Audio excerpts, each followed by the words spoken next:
Hello दोस्तों, welcome back once again to our channel. My name is Yash और आज हम बात करने वाले हैं शेप ऑफ एटॉमिक ऑर्बिटल के बारे में। तो ये वीडियो देखने के पहले आप ज़रूर मेरी प्रीवियस वीडियो देख लीजिए, वरना ये समझ में नहीं आएगा। याद रखना, फिर बोलोगे सर ये सब कुछ कैसे हो रहा है। देखो, इसके पहली वाली जो वीडियो है ना, वो बहुत इंपॉर्टेंट है, उसमें बहुत कुछ इन्फॉर्मेशन दिया हुआ है। स्क्रोडिंगर वेव इक्वेशन क्या होता है, उसको सॉल्व करने से बहुत सारी वैल्यूज मिलती हैं। That is principal quantum number, azimuthal quantum number, magnetic quantum number. ये सारा जो क्वांटम नंबर मिला है, ये सब एटम का अंदर जो इलेक्ट्रॉन होता है ना, उसका इंफॉर्मेशन देता है। आया तुम लोग को समझ में? वो सब पढ़ने का बच्चे लोग, और फिर इस वीडियो पे आने का, और कोई भी डाउट आने का तो तुम नीचे कमेंट बॉक्स में लिखने का, ठीक है? तो चलो देखो यहाँ पे तो क्या बोला है कि शेप ऑफ, सर मुझे तो गाना याद आ गया, लाइक शेप ऑफ यू। ओ, गाने की बात मत करो, पढ़ाई पे ध्यान दो। अब यहाँ पे देखो, शेप ऑफ एटॉमिक ऑर्बिटल्स। अब ये ऑर्बिटल क्या होते हैं, सबसे पहले आपको ये पता होना चाहिए। Three dimensional space around the nucleus. ये थ्री डायमेंशनल स्पेस होते हैं न्यूक्लियस के अराउंड, जहाँ पे इलेक्ट्रॉन मिलने की प्रोबेबिलिटी बहुत ज्यादा होती है। मतलब ये न्यूक्लियस है ना भाई, तो इसके सराउंड में किधर इलेक्ट्रॉन मिलेगा उसका ये प्रोबेबिलिटी बताता है। उसको अपन क्या बोलते हैं? ऑर्बिटल। आया समझ में? हाँ, और ये कैसे मिलता है? साई स्क्वायर से। सर साई स्क्वायर कैसा आता है? सिलेबस में नहीं रे बाबा, उसका इक्वेशन नहीं सिलेबस में। समझा क्या रे? बार बार क्वेश्चन नहीं पूछने का, ज्यादा क्वेश्चन स्टेट बोर्ड है। The probability of finding an electron at a given point, देखिए इसने पॉइंट बोला है, in an atom is proportional to square of wave function at that point. According to Max Born, psi square at any point in an atom is the probability density of electron at that point. ठीक है, ये psi square किसी भी point पे electron मिलेगा कि नहीं उसका प्रोबेबिलिटी बताता है। shows, ये जो फिगर है 4.a shows the probability density diagram of 1s and 2s atomic orbital। तो देखो मैं आपको बताता हूँ, जो 1s और 2s का डायग्राम है ना, ये सब स्क्रोडिंगर वेव इक्वेशन है। उसका एक इक्वेशन आता है और उस इक्वेशन से हम ग्राफ प्लॉट करते हैं और उस ग्राफ से हमें शेप पता चलता है। तो एस ऑर्बिटल जो होती है, मान के चलो वो स्फेरिकल होती है। मान के क्या, ऐसा प्रूफ ही है, ठीक है? अब देखो, आप जब बात करते हो कि कहीं पे इलेक्ट्रॉन मिलने के चांसेस ज्यादा हैं, तो कहीं पे ये भी तो बात करनी होगी कि इलेक्ट्रॉन मिलने के चांसेस काफी कम है। अरे जब भगवान की बात करते हो मेरे भाई, तो भूत की भी तो बात करनी होगी। अरे सर ये क्या बोल रहे हो, साइंस पढ़ा रहे हो, साइंस में तो भूत कहाँ आता है। बट जैसे मैं एक बात कह रहा हूँ, अगर आप कहते हो कि न्यूक्लियस के अराउंड कहीं पे इलेक्ट्रॉन मिलने का चांसेस ज्यादा है, तो मेरे भाई कहीं पे तो ऐसा भी जोन होगा जहाँ पे इलेक्ट्रॉन मिलने का चांसेस कम होगा। तो जहाँ पे इलेक्ट्रॉन मिलने का चांसेस कम होता है उसे हम कहते हैं नोड। क्या कहते हैं? नोड। दो टाइप के होते हैं, एक होता है रेडियल नोड, ओके, और एक होता है एंगुलर। क्या होता है? एंगुलर। चलो बताता हूं मैं, समझ में आया? तो सबसे पहले होता है एक नोडल सरफेस।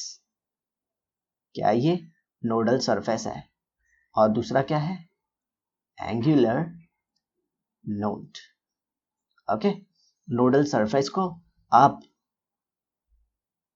रेडियल नोड भी कह सकते हो। क्या कह सकते हो? Radial node. ओके, समझ में आ रहा है? ऐसे। और ये जो है एंगुलर नोड, इसको क्या कह सकते हो? Nodal plane. समझ में आया? ये सरफेस है, सरफेस। ओके, जनरली ये स्फेरिकल होता है, स्फेरिकल। ओके, और ये एंगुलर नोड है, नोडल प्लेन। तो प्लेन से तो समझ में ही आ गया होगा तुमको कि ये प्लेनर रहेगा, कोई एक प्लेन होगा। जैसे मान लो ये स्क्रीन का प्लेन ले लो, तो स्क्रीन का प्लेन ऐसा है, आ रहा है समझ में? और स्क्रीन के परपेंडिकुलर लोगे तो कैसा हो जाएगा? ऐसा। मतलब बना के दिखाते हैं, नहीं तो इसमें भी डाउट आ जाएगा। ऐसा, ओके, परपेंडिकुलर मतलब ऐसा मानो कि इसको मैंने अंदर घुसा दिया है। ऐसे ऐसे ऐसे छोटू करके दिखाता हूँ। मतलब सर आधा पार्ट किधर गया? स्क्रीन के वो साइड है रे बाबा, ये स्क्रीन के वो साइड है और आधा पार्ट स्क्रीन के ये साइड दिख रहा है। तो सर ये आधा वाला भाग में ये मत दिखाओ, तो अच्छे से समझ में आएगा। ओ, मेरा स्टूडेंट दिमाग वाला है रे। हाँ, तो आधा पार्ट किधर? स्क्रीन के अंदर, मतलब वो दूसरे साइड दिख रहा होगा लैपटॉप के, और ये साइड, ये आधा वाला पार्ट दिख रहा है। ओके, तो ये सबके टेंशन में पड़ने का नहीं। नोडल सरफेस क्या है, एंगुलर नोड क्या है, सब भयंकर चीजें। समझ में आ रहा है? सिंपल, मैं तुम लोग को फॉर्मूला देते हो, फॉर्मूले से वैल्यू निकालने का। नोडल सरफेस का फॉर्मूला क्या है? n minus L minus one. हाँ समझ में? क्या होएगा? n minus L minus one. और दूसरा इसका क्या फॉर्मूला है एंगुलर नोड का, ये होएगा n।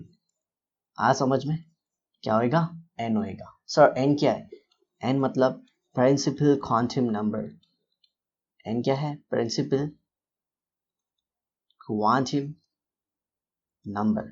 और l क्या है, l है एजीम्यूथल क्वांटम नंबर। अरे सर ये सब किधर से आया, अरे बाबा पिछले वीडियो देखने का, आपने पीछे का वीडियो अगर नहीं देखा है तो फिर आपको ये नहीं समझ में आएगा। ये सारे क्वांटम नंबर की जो वैल्यू है ये सॉल्व करने से आई है। और क्या सॉल्व करने से आई है जी, स्क्रोडिंगर वेव इक्वेशन को, ठीक है। तो टोटल नोड कितने हो जाएंगे, टोटल नोड याद रखिएगा, टोटल नोड हो जाएगा n minus L minus one plus n। Okay आया ना। ओ ये l कैसे, n कैसे लिख दिया मैंने, ये l होगा, ठीक है।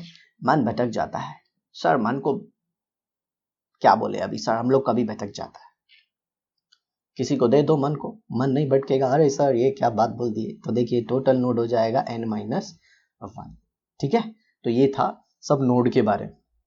तो नोड मतलब क्या होता है, ऐसा कोई भी जगह जिधर है ना इलेक्ट्रॉन नहीं मिलता है। अब वो दो टाइप का हो सकता है, स्फेरिकल हो सकता है या फिर ऐसा प्लेनर हो सकता है, समझ में आया। तो रेडियल नोड बोलते हैं और दूसरे को क्या बोलते हैं, नोडल प्लेन। चलो अभी अपन अपने कंसेप्ट पे जाते हैं। ओके चलो देखो इधर, तो ये नीचे जो है वो शेप दिए है, ये देखो ये 1s और ये 2s। सर 1s में ऐसा कोई खाली जगह नहीं दिख रहा है, लेकिन 2s में दिख रहा है। क्या दिख रहा है, 2s में दिख रहा है। तो नोडल सरफेस का फॉर्मूला लगा है बाबा, नोडल सरफेस ये जो है ना, ये नोडल सरफेस, ये जो व्हाइट व्हाइट दिख रहा है, इधर इलेक्ट्रॉन मिलने का चांसेस कम है। तो फॉर्मूला क्या है, n minus L minus one, 2s है ना, तो n का वैल्यू क्या होगा 2, ये जो 2 है ना 2 ये सेकेंड शेल को रिप्रेजेंट करता है, मतलब n इज इक्वल टू 2।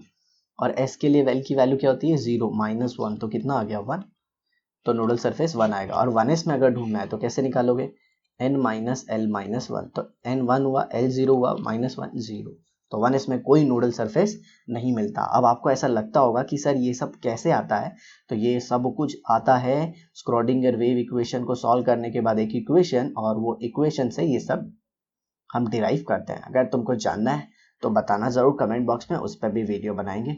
अब ये देखो यहाँ पे जो टेबल दिख रहा हो ना, ये सब अपने को क्या बता रहा है, टोटल नंबर ऑफ सबशेल, फिर एजीम्यूथल क्वांटम नंबर, ये सब कुछ, और ये sum of orbital in all subshell, ये बता रहा है ये। ओके तो इसका भी फॉर्मूला मैंने लास्ट क्लास में दे दिया था। चलिए एक बार वापस रिपीट कर देता हूं मैं आपको। अगर आपको ढूंढना है total number of orbital in N orbit, in an orbit याद रखिएगा, तो उसका फॉर्मूला होता है एन स्क्वायर। मान लो आप पहले शेल के अंदर ढूंढ रहे हो, फर्स्ट शेल, तो 1 स्क्वायर मतलब 1, और फर्स्ट शेल के अंदर एक ही ऑर्बिटल आती है, दैट इज 1s। मान लो आप थर्ड शेल के अंदर ढूंढ रहे हो, तो क्या करोगे 3 का square, n is equal to 3 हो जाएगा, तो कितना आएगा 9। तो अब इसमें देखो थर्ड शेल के अंदर क्या क्या आएगा वो देख लो, ठीक है। ये देखो इसके अंदर आ जाएगा 3s, फिर 3p और फिर 3d, ठीक है। थर्ड शेल है ना, थर्ड शेल के अंदर ये 3 आएंगे। अब 3p के अंदर आएगा 3px, 3py और 3pz, ये ऑर्बिटल आएगा। सर ये ऑर्बिटल 3 आएगा, ये कैसा पता चला, ये पता चला मेरे साथी मैग्नेटिक क्वांटम नंबर से। किससे, मैग्नेटिक क्वांटम नंबर से। और डी के अंदर तो 5 होंगे, कौन कौन से, 3dxy, 3dyz, 3dzx, 3d x square minus Y square and 3dz square. Count कर ले भाया, ये हो गया 1, ये 2 3 4 5 6 7 8 9, 9 हो गया ना। ये देखो, तो किसी भी ऑर्बिट के अंदर अगर ऑर्बिटल को ढूंढना है तो एन स्क्वायर का फॉर्मूला लगाने का, और अगर नंबर ऑफ इलेक्ट्रॉन ढूंढने का है, नंबर ऑफ इलेक्ट्रॉन, तो फॉर्मूला क्या हो जाएगा 2n स्क्वायर, 2n स्क्वायर। मान लो तुम लोग को फोर्थ शेल के अंदर ढूंढने का है, तो क्या हो जाएगा 2 इंटू 4 का स्क्वायर, क्या आ जाएगा 2 इंटू 16, मतलब फोर्थ शेल के अंदर कितना इलेक्ट्रॉन आएगा 32। थर्ड के अंदर ढूंढने का है तो 2 इंटू 3 का स्क्वायर मतलब 18। कैसा, सब में 2 2 इलेक्ट्रॉन थे, हर एक ऑर्बिटल का कैपेसिटी कितना होता है 2 इलेक्ट्रॉन। सर समझ में आ गया, ये 2 4 सा 8 और इधर 2 5 सा 10, 18 हो गया सर। एब्सोल्युटली करेक्ट सर, आपका कैलकुलेशन बहुत सही है। तो ये था total number of electron and orbital in N orbit. और अगर हम सब ऑर्बिट की बात करें, एक दूसरा फॉर्मूला भी है, जैसे कि number of, total number of ले लेते हैं, total number of orbital in N, या फिर इन अ सब ऑर्बिट, एक सब ऑर्बिट में, तो वो क्या होगा, वो होगा 2l+1।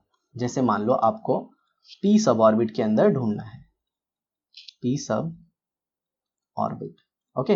और जिन्हें नहीं पता है मैं आपको बता दूं, s मतलब होता है सिंपल, p मतलब होता है प्रिंसिपल, d मतलब होता है डिफ्यूज और f मतलब होता है फंडामेंटल। ये spdf कहाँ से आए, ये सब आए स्पेक्ट्रोस्कोपी से। स्पेक्ट्रोस्कोपी एक ब्रांच है, वहां से ये सब नाम आए हैं, ठीक है। ऐसे तो अब देखो p सब ऑर्बिट के अंदर आपको ढूंढना है, तो उसके लिए आपको क्या पता होना चाहिए कि l का वैल्यू p के लिए कितना होता है, तो l = होता है 1। इसे सब्स्टिट्यूट कर दो, 2 × 1 + 1, तो कितना आ जाएगा 3। तो सिंपल सी बात है, p सब ऑर्बिट के अंदर 3 ऑर्बिटल होते हैं, और वो कौन कौन से होते हैं, सिंपल है, बताओ, px, py और pz, आया ना। तो px होगा, py होगा और pz होगा। बोलो समझ में आया, आया ना। यस। ऐसे d का ढूंढना चाहो तो d का तो सिंपली क्या करना होगा, 2l+1। अब d के लिए l का वैल्यू कितना होता है, बताओ बताओ, d के लिए l का वैल्यू कितना होता है, 2 होता है। तो इसमें रख दो 2 × 2 + 1, कितना आ गया, 5 आ गया। तो क्या हो जाएगा, xy, yz, zx, x² - y² dz²। ज्यादा सोचने का नहीं, ज्यादा सोचने जाओगे ना तो बहुत कुछ कंफ्यूजन होगा, सिर्फ इतना सोचने का और एग्जाम क्लियर करने के पॉइंट ऑफ व्यू से सोचने का, ठीक है। चलो इधर अभी आगे देखो, अगर नंबर ऑफ इलेक्ट्रॉन ढूंढना है, नंबर ऑफ इलेक्ट्रॉन्स इन अ सब ऑर्बिट, तो उसके लिए आपको फॉर्मूला लगाना होगा 2 × 2l+1। हालांकि ये सब कुछ मैं अपने पिछले एपिसोड में डिस्कस कर चुका हूँ, बट फिर भी एक बार बता देता हूँ। मान लो आपको p में ही ढूंढना है, तो क्या करोगे, 2 × p के लिए l का वैल्यू 1 + 1, तो कितना हो गया, 3 × 2 = 6। सिंपल सी बात है, हर एक ऑर्बिटल की कैपेसिटी कितनी होती है, 2 2 2, तो p के अंदर कितने इलेक्ट्रॉन होंगे, 6 इलेक्ट्रॉन होंगे। कितना सिंपल है मेरा दोस्त। चलिए अब आगे देखिए, तो ये सारा टेबल कुछ सब कुछ मैंने आपको बता दिया। अब ये देखिए, orbital orientation in first 4 shell, 4 shell के अंदर क्या क्या है ये सब कुछ बताया गया। जैसे फर्स्ट शेल के अंदर सिर्फ 1s होता है, सेकंड के अंदर 2s 2p होता है, थर्ड के अंदर 3s 3p 3d होता है। ये सब क्या है, सब ऑर्बिट है, ठीक है। और ये सब अंदर जो आप जाओगे तो ये सब क्या आ जाएगा, p के अंदर 3 होगा, px py pz, ये सब ऑर्बिटल होते हैं, ठीक है। याद रखना, ऑर्बिट क्या होगी, KLMN, उसके बाद सब ऑर्बिट क्या होगी, SPDF, और उसके अंदर ऑर्बिटल क्या होगा, s के अंदर तो एक ही ऑर्बिटल होता है, p के अंदर 3 होता है, px py pz। सर लेकिन अगर 2p हो गया तो ये सेकेंड शेल का सब ऑर्बिट है। सर अगर 3p हुआ तो ये थर्ड शेल का सब ऑर्बिट है। और अगर सर 3px हो गया तो ये थर्ड शेल के p सब ऑर्बिट का ऑर्बिटल है, ऐसे बोलने का। आ समझ जी। बहुत सारे बच्चों को मैंने देखा है वो कंफ्यूज रहते हैं। अगर आपको वीडियोस पसंद आ रही होगी तो साथियों कमेंट बॉक्स में जरूर लिखना, इससे कुछ और नहीं, मोटिवेशन मिलता है, फीलिंग आती है कि भाई तेरा लेक्चर ना जम रहा है लोगों को, तो वीडियो और बनाने की जरूरत है, वरना फिर यार कोई मोटिवेशन नहीं देगा तो फिर कैसे वीडियो बनाएंगे। चलिए क्वेश्चन है, how many orbitals make N shell, तो देखिए KLMN, तो इसने पूछा ऑर्बिटल बताना आपने को। What is the subshell wise distribution of orbital in N shell, ठीक है। तो n कौन सा नंबर आता है, 4 आता है, सिंपल। तो उसके अंदर ऑर्बिटल पूछा है ना, तो मैंने आपको क्या बोला था, ऑर्बिटल ढूंढने के लिए क्या फॉर्मूला है, n² मतलब 4 का स्क्वायर, मतलब 16 ऑर्बिटल आएंगे उसके अंदर। कितनी आएंगी टोटल ऑर्बिटल, 16। समझ में आ रहा है, यहाँ पे भी आप टोटल करें तो ये देखिए 1 3 4 और 5 9 और 7 16 आ गई, देखिए। और आगे क्या बोला है, what is the subshell wise distribution of orbital in N shell, तो सबशेल वाइज क्या हो जाएगा, 16 है तो सबसे पहले 4s आ जाएगा, फिर 4p आएगा, फिर 4d आएगा और 4f आएगा, SPDF ऐसे आ जाएगा। उसमें कौन सी बड़ी बात है, ठीक है। तो ये देखिए, ये बाउंड्री है, ऑर्बिटल की बाउंड्री है, ऐसे स्फेरिकल, ठीक है। ये सब स्क्रोडिंगर वेव इक्वेशन से आता है, तो आपको पता होना चाहिए कि जो बाउंड्री होती है उसके अंदर प्रोबेबिलिटी होती है 90% की। सर 100% क्यों नहीं बोले?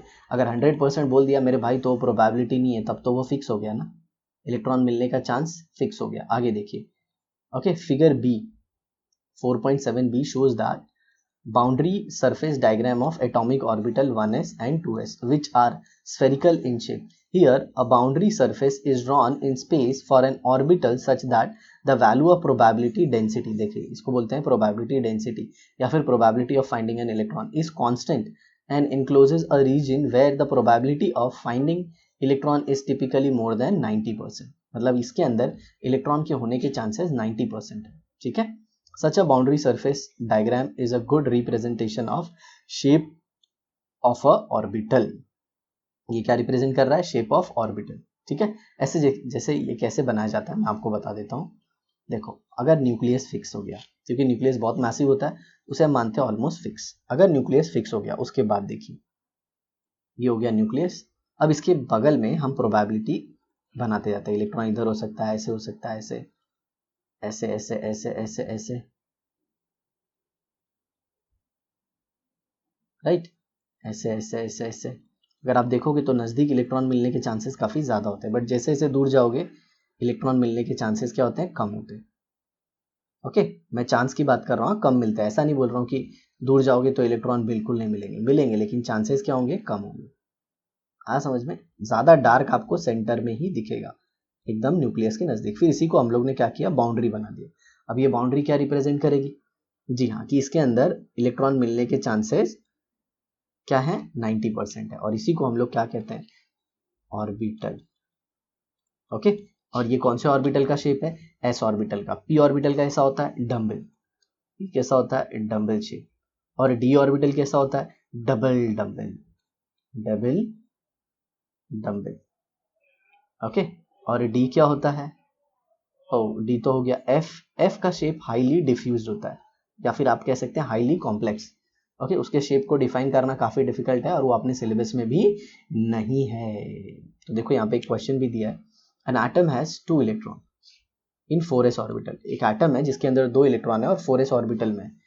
What is the value of 4 quantum number for each one of them. मतलब हर एक इलेक्ट्रॉन का क्वांटम नंबर पूछा है। तो देखिए 4s का है, तो इससे क्या क्या पता चल गया आपको? 4s है तो n का वैल्यू कितना होगा? 4 होगा। ओके, s के लिए l का वैल्यू क्या होता है? 0। तो n हो गया, l हो गया, फिर m का वैल्यू क्या होगा? 0, राइट। और s का वैल्यू क्या होगा? 2 होगा। 2 इलेक्ट्रॉन है ना, कितने इलेक्ट्रॉन है? 2। चलिए मान लीजिए पहला इलेक्ट्रॉन है, दूसरा इलेक्ट्रॉन है। ठीक है, और यहाँ पे हम लोग क्वांटम नंबर ले लेते हैं n, l, m, और ये स्पिन। ठीक है, अब जरा देखिए दोनों के लिए एक चीज कॉमन होगा, 4 4। ये फर्स्ट इलेक्ट्रॉन है, ये सेकेंड इलेक्ट्रॉन है, राइट। l दोनों किस में बिलोंग करते हैं? s सब ऑर्बिट में। तो s के लिए l का वैल्यू क्या होता है? 0 फिक्स रखिए। देखिए ये क्या है? सब ऑर्बिट, यहाँ पे मैंने लिख दिया, और ये l का वैल्यू है। तो अगर s है तो l का वैल्यू 0, p है तो 1, d है तो 2, f है तो 3, g है तो 4, h है तो 5। ऐसे टेंशन नहीं लेने का, सर ये gh किधर से आ गया, है ना? ऐसा क्वेश्चन बना सकते हैं। अगर कल को कोई आइटम मिल गया, ऐसा कोई मिल गया, तब क्या करोगे? बताओ बताओ बताओ। और m क्या हो जाएगा? 0 0। ये प्लस हाफ हो जाएगा और ये माइनस हाफ हो जाएगा। सर दोनों का स्पिन अलग अलग क्यों रखा है? अरे एक ही स्पिन होगा। अगर इलेक्ट्रॉन का एक ही स्पिन होगा तो उनका मैग्नेटिक मोमेंट बढ़ जाएगा, मतलब सिस्टम की एनर्जी क्या हो जाएगी? ज्यादा हो जाएगी, और एनर्जी ज्यादा हो जाएगी तो सिस्टम क्या हो जाएगा? अनस्टेबल हो जाएगा। आया समझ में? और ये आगे चल के आपको बताएंगे पॉलीज एक्सक्लूजन प्रिंसिपल में। किसमें? Pauli's exclusion principle. ठीक है, आगे है ये। तो ये आपका आंसर हो गया। ठीक है, डरने का ना है।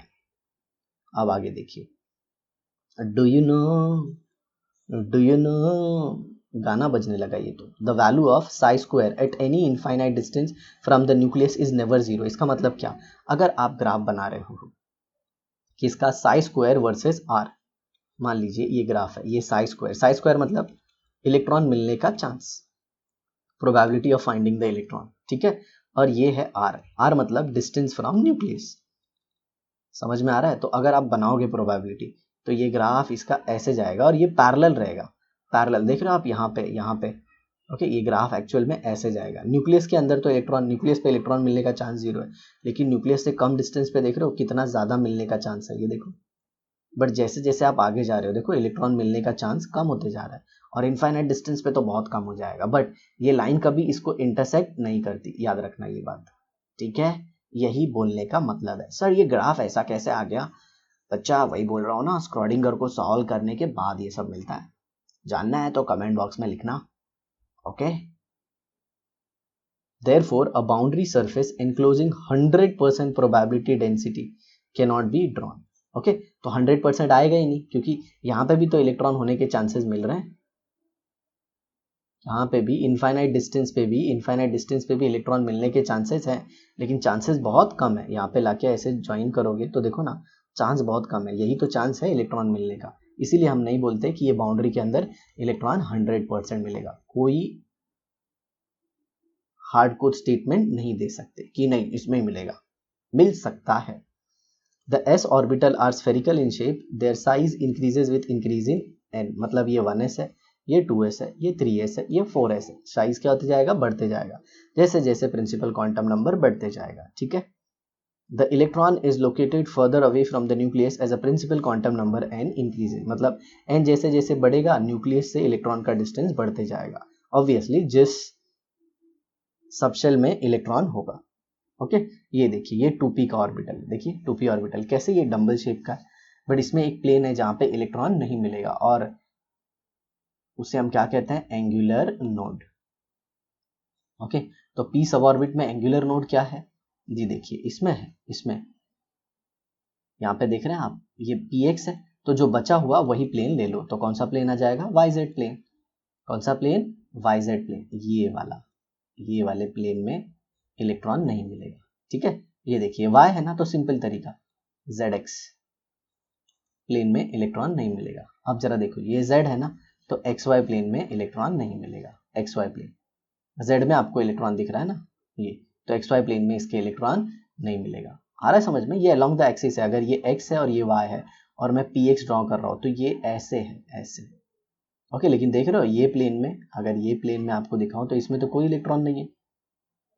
आया समझ में? जो न्यूक्लियस से होके जाता है और परपेंडिकुलर है, आया समझ में? ऐसे, तो ये सिंपल, आप फॉर्मूला लगाओगे आपको पता चल जाएगा, ओके। प्लेन आई होप आपको पता चला होगा, ठीक है। ऐसे ना, अगर मैं इसके ऊपर स्क्रीन के ऊपर एक पेपर को स्टिक कर देता हूं तो कौन सा प्लेन है? देखिए ये x हो गया और ये y हो गया, xy प्लेन हो गया, ठीक है। Figure 4.8 displace the boundary surface diagram with the nucleus being at the origin for 2p orbital, n is equal to 2, l is equal to 1, ये तो हमने पढ़ लिया है। It can be seen that each p orbital has 2 lobes, p orbital में कितने lobe आते हैं? 2 लोब, और यहाँ पे क्या होता है? न्यूक्लियस, ठीक है। On the two side of a nodal plane, तो ये देखिए यहाँ पे बीच में नोडल प्लेन आया था, तो ये एक साइड हो गया और ये दूसरा साइड हो गया, ऐसे सब में होगा। A nodal plane where psi square is very close to zero, आप परफेक्टली जीरो नहीं बोल सकते, क्यों? क्यों? चांस है ना हर जगह, लेकिन चांस बहुत कम है। The size and energy of dumbbell shape 3 2p orbitals are same, मतलब px का एनर्जी py इतना होगा और pz अगर उनके क्वांटम नंबर सेम है 2 2 2, लेकिन अगर 2px आया और फिर 3px आया तो ये थर्ड शेल का हुआ, ये सेकंड शेल का हुआ। और हमें एक चीज पता है, जैसे जैसे न्यूक्लियस से हम दूर जाते हैं शेल की एनर्जी बढ़ती जाती है, तो नो डाउट 3px की एनर्जी किससे ज्यादा होगी? 2px से। Their orientation in space are however different. The lobe of 2p orbital are along xyz axis.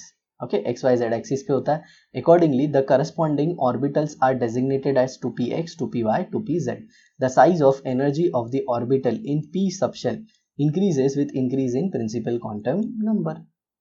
समझ में आ रहा है? जैसे 2p ये है, अगर इसी पे आप 3p बनाओगे तो ये उसका साइज बड़ा हो जाएगा, बस बाकी सब कुछ सेम रहेगा, बाकी सब कुछ सेम रहेगा। There are 5 orbital, okay. देखिए मैंने गलती से आपको ये p का ऐसा एग्जांपल दे दिया, मान लीजिए ये py ऑर्बिटल है, 2py है, देख रहे हैं along y एक्सिस है, ये y है और ये x है, ठीक है। और अगर यही आप 3py बनाओ इसी पे, तो मैं थोड़ा सा कलर चेंज कर देता हूँ और उसे अब बनाता हूँ मैं हल्लू हल्लू ब्लू कलर से, तो ये देखिए ये हो गया। तो ये ब्लू वाला कौन सा है? 3p है, सिर्फ साइज बड़ा होगा, ओके। बाकी सब कुछ क्या होगा? सेम होगा। चलिए अब हम आगे देखते हैं। अब ये d ऑर्बिटल है, ये देख रहे हैं d के अंदर कितने ऑर्बिटल आते हैं? 5 आते हैं। और ये सब कैसे पता चला? मैग्नेटिक क्वांटम नंबर से, ठीक है। डी के लिए एल का वैल्यू कितना होता है? 3, ओके। और एम क्या वैल्यू लेता है? एम मतलब मैग्नेटिक क्वांटम नंबर की वैल्यू क्या होगी? -L to 0 to +L। तो क्या हो जाएगा?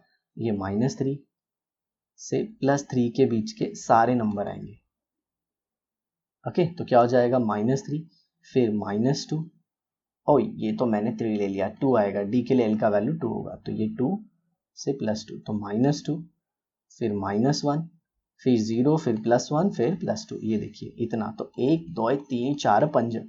अगर बोल दिया कल को अगर जी सब ऑर्बिट होती, तो उसके लिए एल का वैल्यू क्या होता? तो देखिए S P D F G, S के लिए 0, पी के लिए 1, डी के लिए 2, एफ के लिए 3, तो जी के लिए 4 हो जाएगा। तो उसके अंदर ऑर्बिटल कितने हो जाएंगे? ये आपके लिए क्वेश्चन है, आप इसके लिए मेरे को आंसर दोगे, ठीक है। वीडियो को पॉज करो और सोचो कितने ऑर्बिटल होंगे उसके अंदर। जब डी के लिए एल की वैल्यू 2 थी तो उसमें टोटल 5 आता है, तो इसमें कितना आएगा? अरे 2 से 5 आता है मतलब क्या? डबल कर और एक ऐड कर दे। तो वैसे ही 4 के लिए कितना आएगा? डबल कर एक ऐड कर दे, 9 आ जाएगा। अरे सर मजा आ गया, ठीक है। ऐसे तो ये डी की सारी ऑर्बिटल है। नो डाउट ये भी स्क्रोडिंगर वेव इक्वेशन को सॉल्व करने के बाद उससे आया, बट आपको डायरेक्टली पता होना चाहिए, ठीक है। और सबकी एनर्जी क्या होती है? सेम, अगर वो सारे सेम क्वांटम नंबर के, मतलब डी एक्स वाई है, डी वाई जेड है, 3D YZ है, 3D x² - y² है, 3D z² है, ऐसे। तो सबकी एनर्जी क्या होगी? सेम, याद रखना, ओके। और इनको डेजिग्नेट ऐसे क्यों किया जाता है? x y y z z x, ये रिप्रेजेंट किया जाता है उनका प्लेन, मतलब ये ऑर्बिटल कौन से प्लेन में। तो इसमें 3 जो होती है ना वो इन बिटवीन द एक्सिस होती हैं, और जो 2 होती हैं वो अलोंग द एक्सिस होती हैं, जैसे dx² - y² dz² along the axis होती हैं। और इनका शेप क्या होता है? Double double. लेकिन dz² क्या है? डोनट शेप है। क्या है? Donut shape. और dz² एक ऐसा ऑर्बिटल है जिसके अंदर नोडल प्लेन नहीं होता, ठीक है। हम इनके लिए रेडियल नोड की बात नहीं करते क्योंकि ऑर्बिटल स्फेरिकल नहीं होती। इसके लिए हम कौन सी नोड की बात करते हैं? एंगुलर नोड, याद रखिएगा, ठीक है। लेकिन फिर भी अगर आप हायर लेवल पे देखें तो dz² में ऐसे कोन शेप नोड की बात की जाती है, कोन शेप नोड की, ठीक है, ऐसे। हालांकि उसमें ज़्यादा डिटेल में मैं नहीं जाऊंगा, ओके। अगर आपको इनमें पता करना है कि नोडल प्लेन कौन सा होगा तो सिंपल, इसके लिए भी फॉर्मूला क्या था? Angular node is equal to L. तो डी के लिए एल का वैल्यू क्या होता है? 2 होता है, राइट। तो हर एक डी ऑर्बिटल में कितने नोड आने चाहिए? 2। चलिए पहले यही ले लेते हैं, डी एक्स वाई। तो जो बचा हुआ है ना, जो बचा हुआ एक्सिस है उसी के साथ दोनों ले लीजिए, तो एक हो जाएगा XZ और दूसरा हो जाएगा YZ। ये प्लेन आएगा जिसमें आपको इलेक्ट्रॉन नहीं मिलेगा। आया समझ में? और ये जो डंबल आप देख रहे हो ना, ये जो लोब देख रहे हो ना, ये बलून जैसा होता है, 3D होता है, याद रखिएगा, ठीक है। तो एक प्लेन तो आपका ये हो जाएगा जिसमें आपको इलेक्ट्रॉन नहीं मिलेगा। आ रहा है समझ में? ऐसे वाले प्लेन में कौन सा? YZ plane. और एक ये, सर ये x तो समझ में आ रहा है, लेकिन y किधर है? y आपकी आंखों की तरफ है और आपके आंखों के अगेंस्ट में, मतलब आप जिस स्क्रीन पे देख रहे हो वो स्क्रीन से आपकी तरफ और स्क्रीन के अगेंस्ट भी, ऐसा एक प्लेन काटिए, ठीक है। ये इसी के अक्रॉस चाकू घुमाइए तो आपको समझ में आ जाएगा, ठीक है।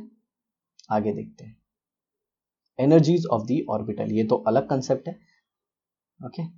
अब देखिए यहाँ पे the shape of 5 3D orbital are shown in figure 4.9. In spite of difference in their shape, the 5D orbital are equivalent in energy. वो मैं आपको बता दिया हूँ। The shape of 4D, 5D and 6D orbital are similar to those of 3D orbital. सिर्फ क्या होगा? उनके लोब का साइज क्या हो जाएगा? बड़ा हो जाएगा, बाकी सब कुछ सेम हो जाएगा। जैसे ये 3D x² - y² है, तो ये जो रेड वाला मैंने बनाया ये किसका हो जाएगा? 4D x² - y²। समझ में आया? ऐसे नाम दिया गया है। अब ये नाम क्यों आया, ये सब आपको किसी भी एग्जाम में पूछा नहीं जाएगा। आया समझ में? चलिए। But their respective size and energy are large और they are said to be more diffuse. हाँ, जैसे जैसे क्वांटम नंबर बढ़ते जाएगा, 3 के बाद 4, 4 के बाद 5, उनका शेप क्या हो जाता जाएगा? डिफ्यूज। डिफ्यूज मतलब क्या? जितना फैलेगा उतना, आप बोल सकते हो ना कि जितना ऑर्बिटल का साइज बड़ा होगा उतना इलेक्ट्रॉन के उसमें मिलने के अलग अलग पोजीशन भी बढ़ जाएंगे। तो हम बोलते हैं ना कि अगर ऑर्बिटल का साइज बहुत छोटा होगा तो इलेक्ट्रॉन को लोकेट कर पाना आसान है, बट अगर ऑर्बिटल का साइज बड़ा हो गया तो इलेक्ट्रॉन को लोकेट करना डिफिकल्ट है, इसीलिए हम उसको बोलते हैं डिफ्यूज। डिफ्यूज मतलब जिसे इजीली बोलते हैं ना आइडेंटिफाई न किया जाए या फिर उसे आइडेंटिफाई करने में डिफिकल्टी हो। तो ये था हमारा शेप ऑफ ऑर्बिटल से रिलेटेड पूरा वीडियो, जिसमें हमने आपको बताया नोडल सरफेस क्या होता है, नोडल प्लेन क्या होता है, या फिर जिसे आप कहते हैं रेडियल नोड और एंगुलर नोड, वो सब कुछ सिखा दिया हमने, और अलग अलग ऑर्बिटल की शेप। अब जैसे आता है एफ ऑर्बिटल तो उसका शेप हमारे सिलेबस में नहीं है। तो I hope you enjoyed the session, आपको पसंद आया, अपने फ्रेंड्स के साथ शेयर कीजिए, जो भी डाउट है उसे कमेंट बॉक्स में ज़रूर लिखिए। ठीक है, चलिए बाय बाय, मिलते हैं नेक्स्ट वीडियो में।